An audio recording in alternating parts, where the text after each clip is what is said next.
sexual urges remain repressed and children mostly interact with same-sex peers. These instances are under the, okay, napag-usapan din po natin ito nung nakaraan, no? nung Monday. Would this be letter A, anal stage, letter B, latency stage, letter C, phallic stage, or letter D, genital stage? What is our choice?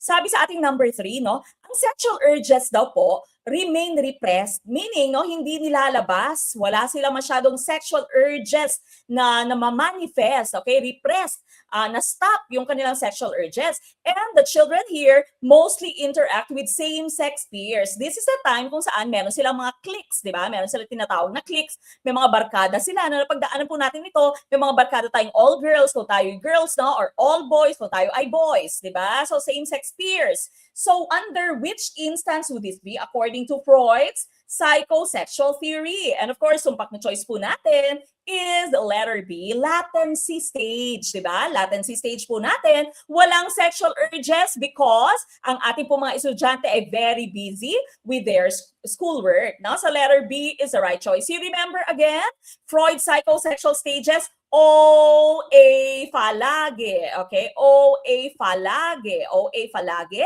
Okay, OA phalage, oral, anal, phallic, latency, and genital. Okay, so oral stage, yung erogenous zone niya, no, parte ng katawan na nakakapagbigay ng satisfaction or gratification would be the mouth. Anal stage, erogenous zone would be the bowel and bladder control na parte ng ating mga katawan, no? So pwede ka na mag-toilet train ng anak mo during the anal stage. Phallic stage, phallic ay galing sa term na Latin term na phallus, ibig sabihin ari, no? So dito nag-e-explore yung ating mga anak, but the child does this alone, no? So ine-explore niya yung different parts ng kanyang katawan, and the erogenous zone would be the genitals, di ba? Diyan po papasok yung ating Electra complex at Oedipus complex, okay? So Electra complex again, batang babae nakikipagkompetensya sa nanay para sa atensyon ng tatay, no? Sa Oedipus complex naman po, batang lalaki nakikipagkompetensya sa tatay para sa atensyon at love ng nanay, okay? So phallic stage po yan.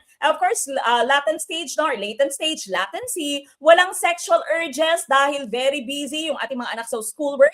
And so sabi ni Lolo Freud, napaka-boring na stage nito. Wala siyang erogenous zone, okay? So no erogenous zone. And finally, genital stage, this is also called sexual reawakening, okay? So nagbalik ang kanyang sexual urges, sexual interest, but this time, meron na siyang kapartner, okay? So yan po yung pagkakaiba ng phallic at genital. Sa phallic mag-isa, sa genital po may kapartner na, okay? So this is Lolo Freud's psychosexual stages.